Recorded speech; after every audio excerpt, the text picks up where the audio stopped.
À côté de ça, on a pas mal de pots. Ici, des pots de clémentine. Tout ça est bio.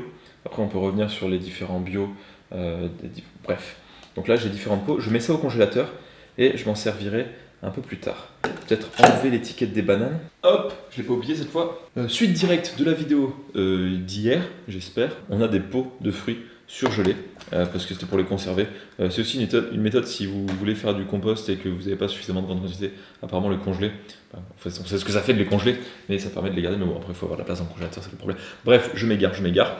Ici, le principe, c'est qu'on a pas mal de pots de fruits, donc comme vous avez vu, bananes, mandarines, pommes, kiwis.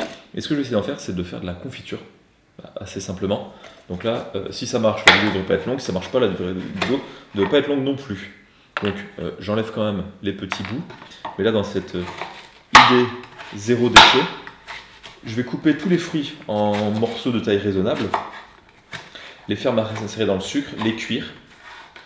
Et après, je mixerai éventuellement le tout pour pas quand même qu'on ait... tiens, j'ai de la peau de banane entre les dents. Ce qui devrait aussi être bien, c'est que dans les pots, il y a pas mal de pectine. Et ça devrait permettre de gélifier un petit peu la confiture. Donc là, ce serait la confiture compost. La composture.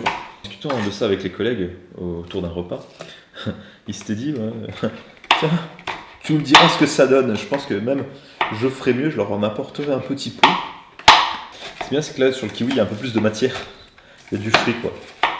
Donc c'est la seule peau, il y aura suffisamment de fruits parce qu'entre banane et clémentine, il n'y a pas beaucoup de reste. Donc une fois qu'on a tout ça qui est pas mal, donc toute cette petite peau, on va mettre du sucre.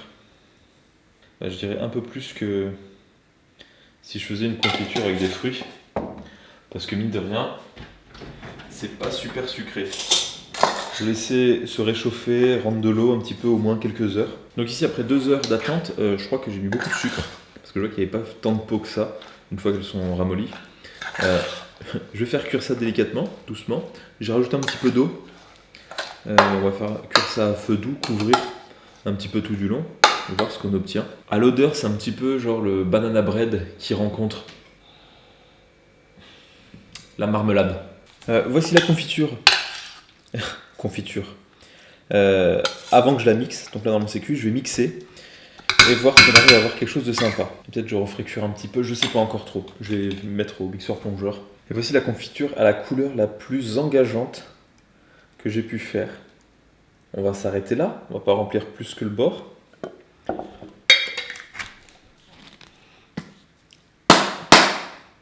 Garder ça de côté et je vais pouvoir goûter ici.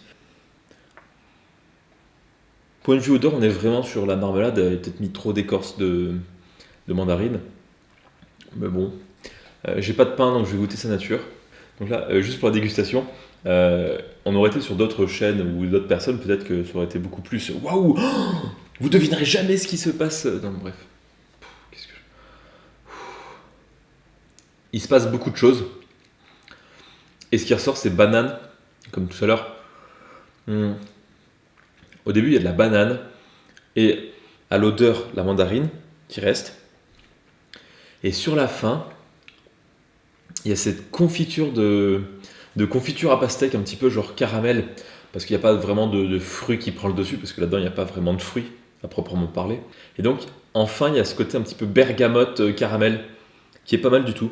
Bon, je vais pas manger la confiture à la cuillère, mais c'est bon. Et je pense que mardi, je la porte au lycée pour que les collègues goûtent et qu'ils me disent ce qu'ils en pensent. Mais honnêtement, c'est pas mauvais du tout. C'est une confiture. Je pourrais pas vous dire à quoi c'est, si je savais pas ce qu'il y avait dedans. Je pourrais faire le test avec les collègues. Donc oui, la réponse à la question qu'on se posait, peut-on faire de la confiture avec des pots? Bah oui. Est-ce que c'est bon? Ça va. Si vous aimez par exemple une confiture type, par exemple confiture de fraises, là vous n'allez pas retrouver forcément ce plaisir en reconnaissant le fruit.